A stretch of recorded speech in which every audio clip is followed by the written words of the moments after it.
Hello everyone, welcome back again to the NPTEL's online certification course on research methodology for planning and architectural studies. So in my last lecture, we discussed about data representation and its inferences, where to use those kind of graphical representation like bar chart, pie chart, heat maps, histogram, then scatter plot. So many types that we have discussed over there. Today, we will continue the same discussion, but our perspective or our subject will be like other type of representation, like how we can represent the information, the analyzed data in a tabular form, or maybe like that can be represent better with certain sort of spatial map or spatial information that we want to showcase through some kind of spatial representation. And sometimes also we can use simple text to showcase the information. So broadly taking these three aspects of tabular representation, spatial representation and your textual representation, we will be discussing this lecture number 35 titled Representation of Data and Inferences Part 2. So, in this case we will be broadly discussing about the tabular representation, spatial representation and textual representation. We have discussed in detail about the graphical representation and hope you have understood all types of graphical representation and their effective use in it. So, let us start with the tabular representation. So, tabular representation means where we represent the data in a table format, right. So, normally a table is having like column and rows. So, columns and rows, but depending on the type of information that we want to showcase. So, there are different naming of those kind of tables. Okay. Let us discuss one by one. First, a simple table, right. This is just something like where we store the data. We use different columns for certain variables, certain inputs, and we can use the rows for certain category. But it depends on the research purpose, or it is the convenient of the researcher how they will consider the column and rows. Maybe in some cases one may use columns and rows interchangeably. Somewhere the columns can be represented by certain category and then these are variables. Somewhere for the perception study one may use the columns like as a respondent number and then these are variables. So, it depends on the need and which can better represent the overall outcome, right. So, a simple table, a basic table structure with rows and columns. Each column represent a different variable and each row represent a data record.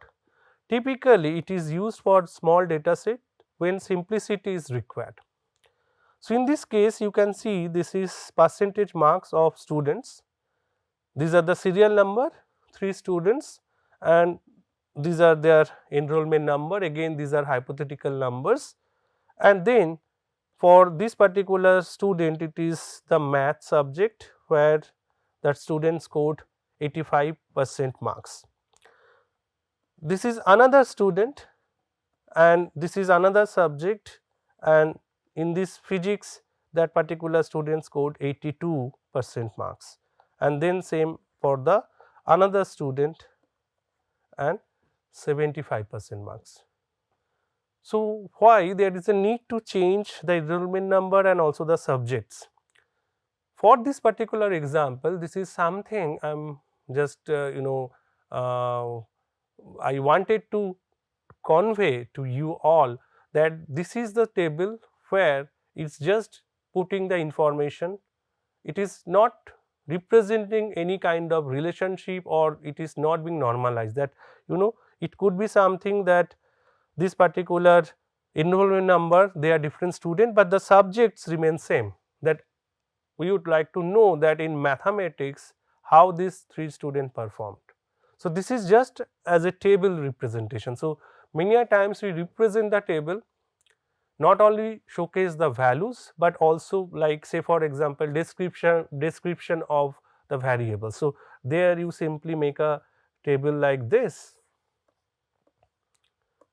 Say maybe you just want to summarize the findings of a extensive literature review. So, you can then create those kind of tables like authors, where you can write the authors, then you can say the relevance, maybe this is the country where the study had been done, then the variables they considered, and maybe you can add some other value, that methods.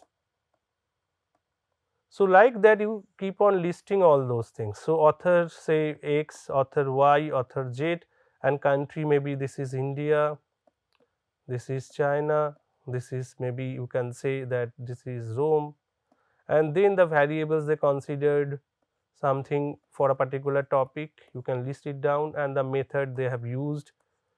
So, you can create anything to tabulate. So, this is very much simple, just structure them in some rows and columns. So, that is why it is represented as simple table.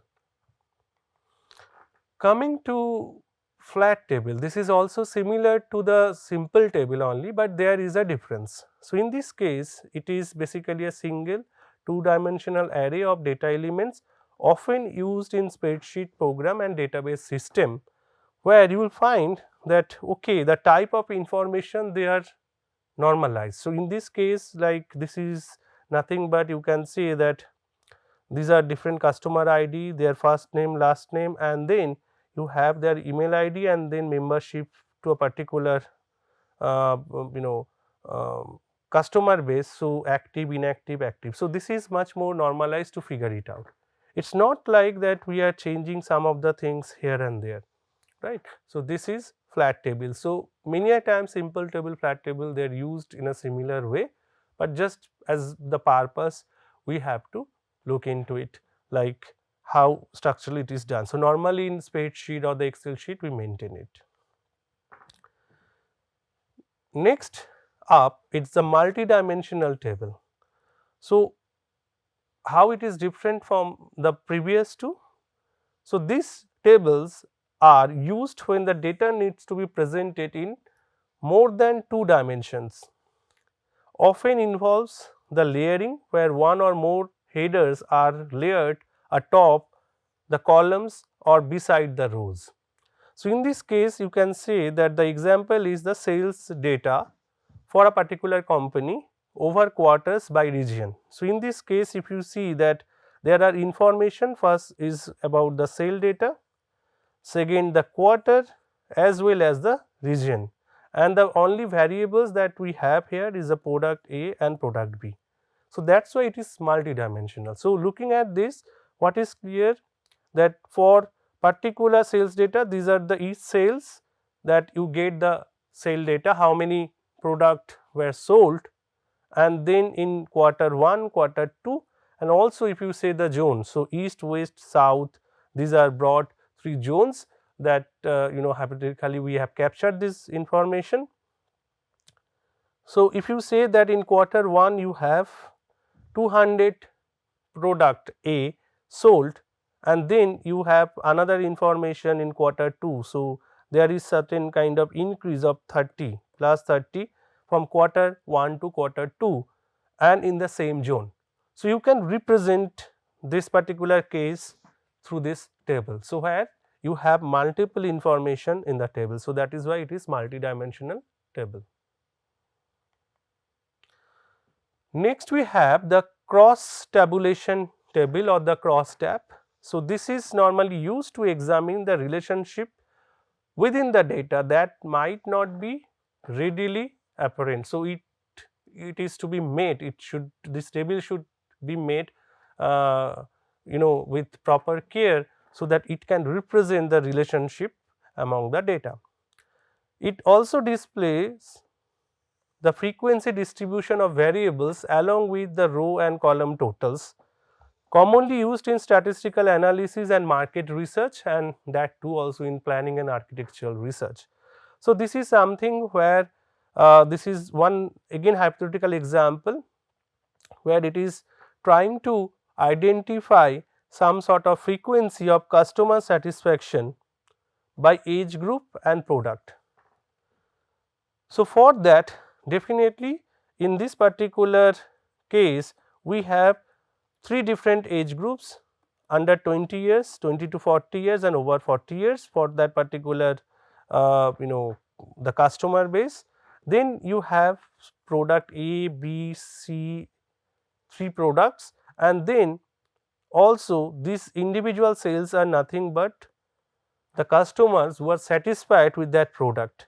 But only thing is that here you can see that particular difference among the age groups that are considered as a customer and also the different type of products. Additionally, it is going to give you some sort of total, the row total and the column total.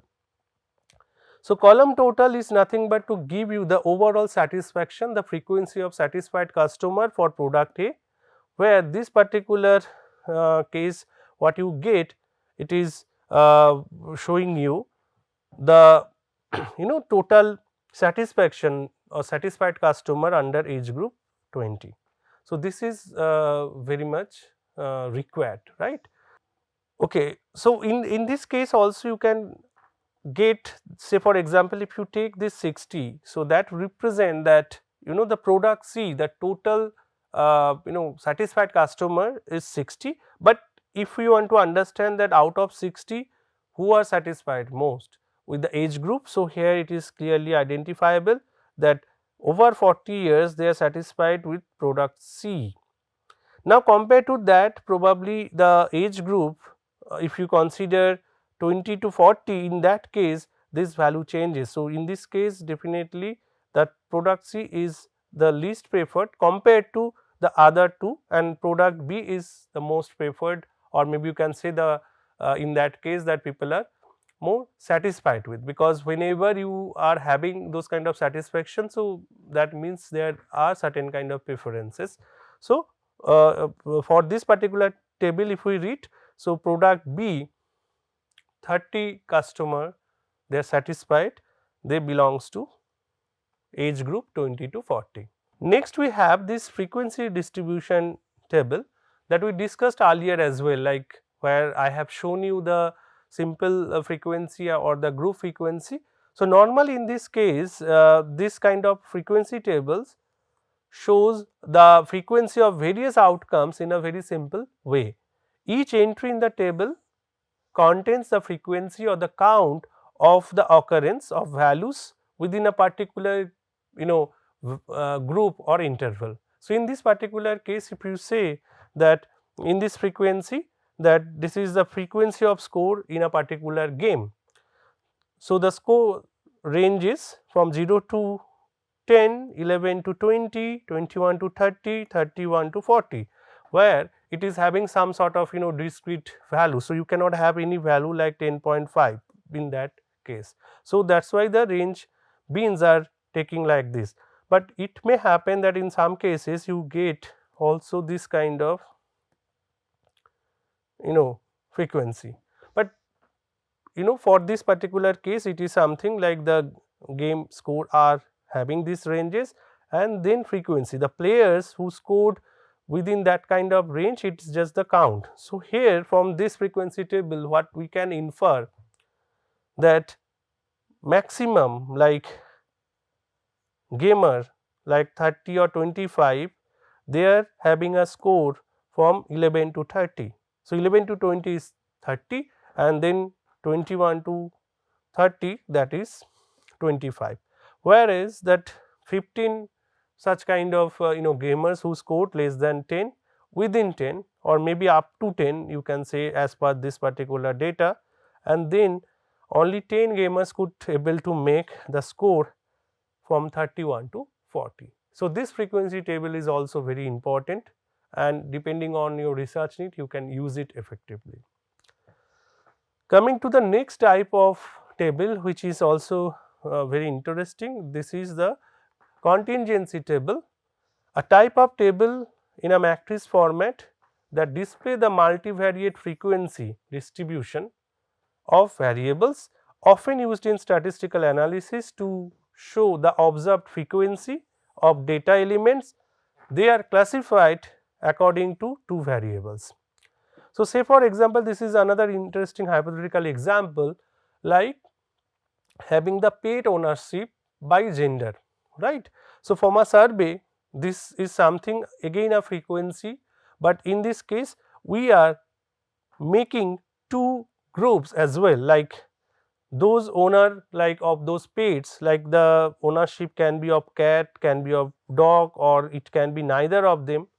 And then finally we would like to understand that about that, out of those kind of owners of those pets, how many of them are female and how many of them are male. So, male female they are two broad category, and then cat dog they are the measurable values where we have to give the count of that. So, in this case how to read it? So, if we read it in this case like about the dog. So, in this case definitely the male they have higher ownership compared to female, where compared to cat then female they are having slightly higher in number about this particular cat. So, in this case total ownership, if you just try to understand that in particular study that total 80 is number where 80 male person were interviewed about the pet, and then out of that the 10 they said they do not have the pet, and then they have like 30 cat and 40 dogs. And similarly if you try to infer this, the total out of 70 female respondent, 5 of them they said they have neither dog or cat, and then they have this 30 cats and 35 cats and then 30 dogs.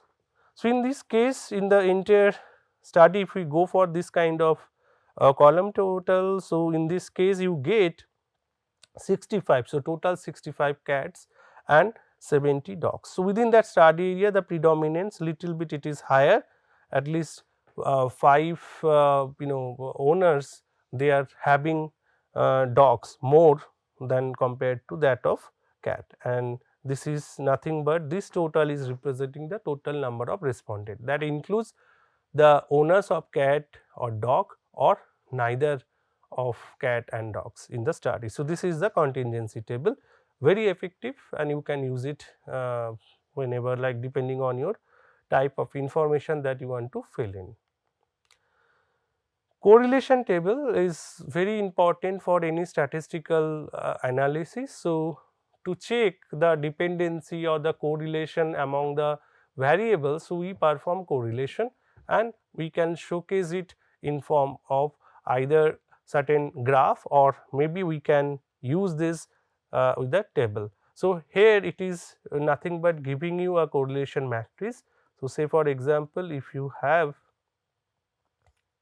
3 data points, so 3 variables. So, this is something 1, 2, 3 and 1, 2, 3. So, this is something like you have to find the correlation. So, normally if you observe, earlier also I have mentioned that diagonally you always get the correlation as 1. So, stock to stock. So, this is the correlation coefficient among different investment. So, for that you can see that diagonally it is always 1, and then you can have, like if you know the half side of diagonally half of this particular table, the matrix, you can also compute the other half. So, say for example, the correlation coefficient between your stock and bonds, this is having some sort of negative correlation. Again it is hypothetical data, but just try to see that particular negative sign is showing some sort of negative relationship between this. Then you have stock and real estate, where you have some sort of positive correlation, and then the stock and gold is positive, but it is having very low value. The correlation normally that can have a value 0 to 1, and it can have either positive or negative in that particular sense. Now similarly, if you say bonds to bonds is 1, as because it is like the same kind of investment, and then with the real estate again it is negative, but it is positive with the gold, and then there are certain sort of uh, understanding that you need to develop based on the past literature and the standard value expected. You have to read this kind of correlation table very well. So normally whenever the value is appear to be close to 1, okay, or at least more than 0.6 or so, it is like highly correlated zone, right? If you have a value 0.8 or something, where if it very close to 0, then also the correlation is very weak, and positive and negative is determining about changing behavior. So if you change one variable, how other will react to this, so that is something you can say that can give you the sign positive or negative. But the degree of correlation, that is something you should get it from those values. If it is close to 1, it is strongly correlated. If not, it is like weakly correlated, or maybe if it is 0, so there is no correlation. That is why you can get this particular value, because whenever you try to find out the stock and stock, it should be like 100%. This way also you can reduce certain kind of factors, or suppose if you find two variables are very closely related, so you can merge them, or maybe you can treat them as a single variable, or maybe there are other interpretation of the correlation table that we discussed when we discussed certain case studies where we have used the correlation as well. Next up is the hierarchical table. So in this case it represents the data that naturally forms one hierarchy. The table displays the relationship similar to a tree structure. So in this case what is happening, so maybe this is some sort of company organizational structure. So in that particular organizational structure, so label 1 represent the CEO, and in label 2 they have two particular department, that marketing and operations, and then another hierarchy label 3 where the team in marketing, team A is working, and in operations you have in this case team B and C.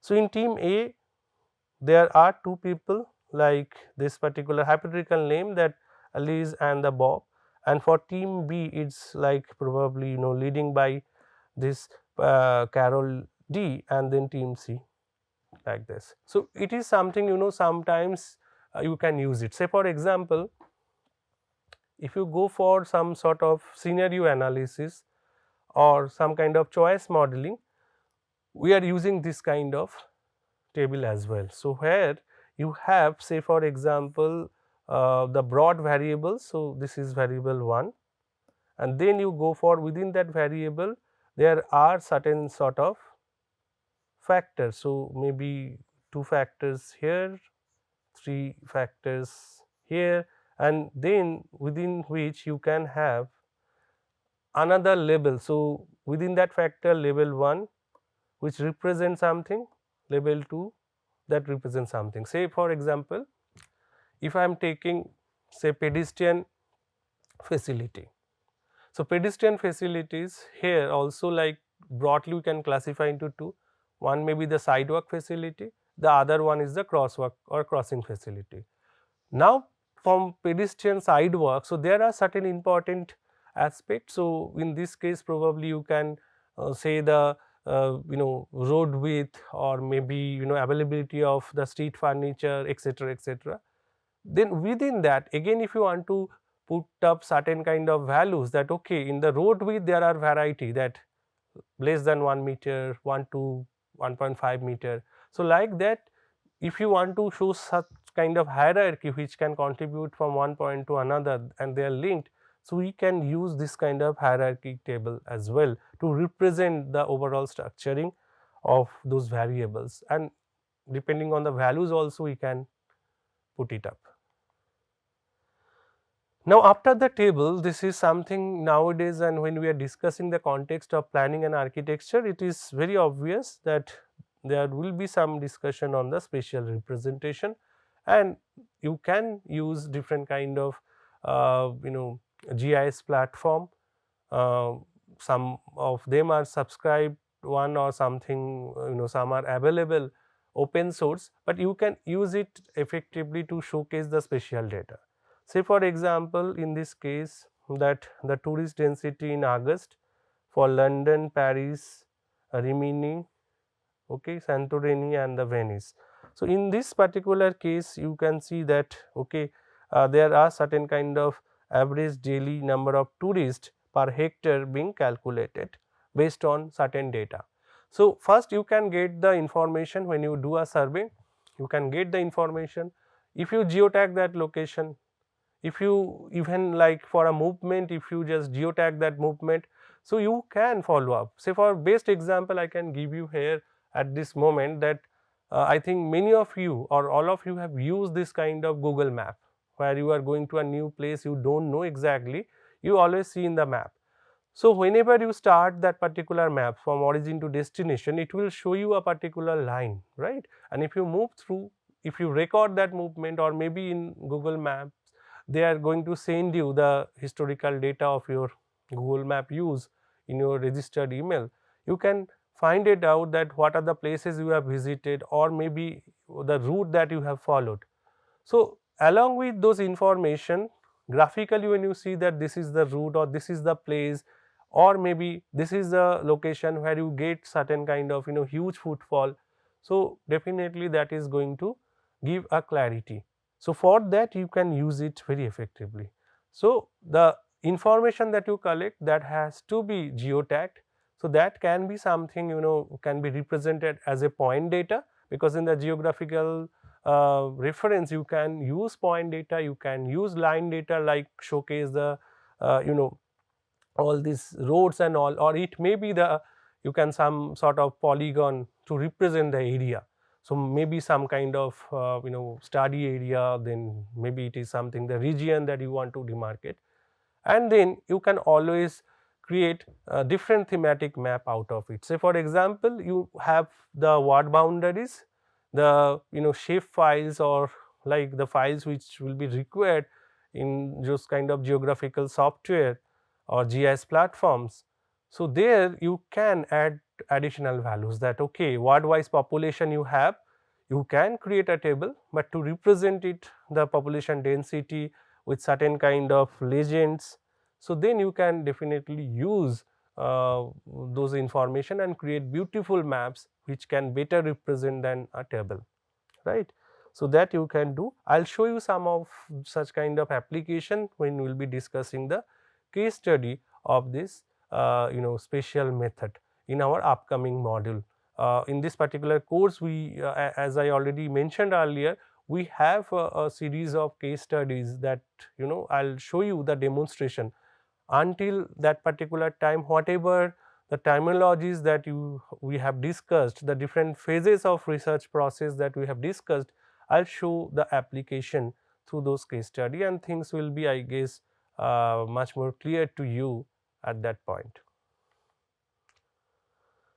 Now, in spatial representation, you have to use appropriate scale to first you have to geolocate it, and there are different process of it. So, definitely for that you can refer, if you are working in spatial method, I am sure that you are also learning this particular tools. So, we are not going to discuss how to create maps in this particular course, but definitely if you are interested to know more something about this, you can always write to me in the forum, and I can give you some kind of guideline or hints that helped me to create such kind of maps in our research that we are doing with my students and all. So, next, definitely you should include the legends and labels very clearly, because that is something you have to read, and in normal case like for all this we are using the graphical scale, where like definitely a portion which is like if you see that graphical scale, something where a particular width of this particular interval is representing, say in this case, this much of distance in the map representing 2 kilometers. So, that is something, even if you reduce that particular map, you take a printout in A0 size or A4 size, it does not matter because it is a graphical scale. So, along with the map, this scale will also be reduced, printed in that proportion. And in this case, you have to ensure the accuracy, verify the accuracy and currency of all the spatial data used. So, that is why there is something, before you import all spatial information, you have to first assure that your map or your you can say that position, the coordinates, they are actually match. So, there are certain concept of WCS, world coordinate system, to you have to map it with the world coordinate system, so that you can use it effectively. There are certain kind of don'ts for it, and in this case, don't avoid information overload. Keep the map clear and focused, too much detail can confuse. So, you can use different maps, but do not put so many information in a single map, multiple legends. So, it will be very tough to follow. Consider the projection effects. In this case, definitely the projection system you have to understand. So, in this projection system, definitely there are options, and that is why I am mentioning about the WCS, and you have to understand it, and there are certain kind of already predefined projection system. Based on that, the accuracy may vary. And in this case, mind the audience and purpose. So, in this case, you have to tailor the maps design and the content which can better represent, right. So, in this particular case, you have to understand the content very well, and then understanding of its intent audience, you have to prepare certain map.